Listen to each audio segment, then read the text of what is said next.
Alors, la première et la troisième personne, c'est des notions essentiellement, ou en tout cas initialement, grammaticales. Quelqu'un qui parle à la première personne, c'est qu'il dit « je ». Quelqu'un qui parle à la troisième personne, il dit « il », mais il dit aussi « cela ». Donc, si je dis « je », ça veut dire que finalement, ce dont je vais parler est considéré comme n'ayant d'autorité que pour moi-même. Par exemple, j'aime les fruits ou j'ai envie de me promener. Donc là, ça ne vaut que pour moi, c'est une vérité qui est limitée à ma subjectivité. En revanche, quand je dis cela, quand je dis il y a, je sous-entends que la validité de ce que je dis est universelle, qu'elle peut être reconnue par tous les sujets. Par exemple, si je dis il y a un arbre là dehors, tout le monde, toute personne qui va se retourner va pouvoir voir l'arbre qui est là dehors. Donc la prétention à la validité est différente. D'un point de vue scientifique, toute l'autorité est entièrement concentrée sur le discours en troisième personne, le discours qu'on appelle aussi objectif. Ce discours objectif, il a effectivement une prétention à la validité universelle. Ayant une prétention à la validité universelle, en général, on tend à dire qu'il disqualifie tout autre discours.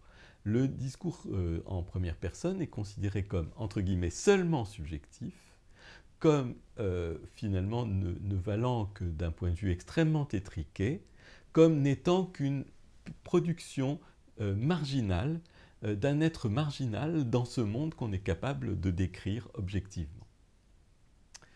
Mais d'un point de vue phénoménologique, les choses sont totalement inversées.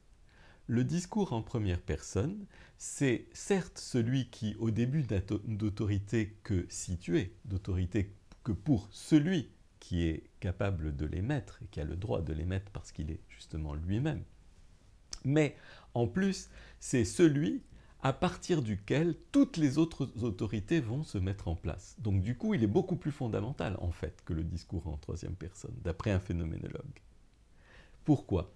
Eh bien parce que l'objectivité n'est obtenue que comme une fabrication à partir de l'expérience en première personne, une fabrication à partir de la volonté de coordonner autant d'expériences en première personne que l'on veut. Mon expérience présente et mon expérience passée et future d'une part, mon expérience en première personne et l'expérience en première personne de tous les autres êtres qui m'entourent.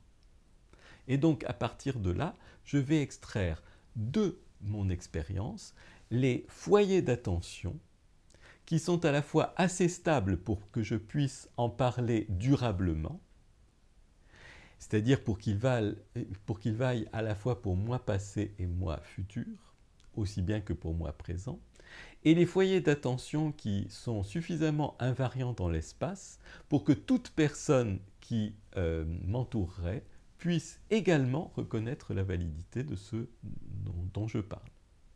Donc finalement, l'objectivité est, comme on le dit en phénoménologie et d'ailleurs dans la philosophie kantienne, l'objectivité est constituée à partir de l'expérience.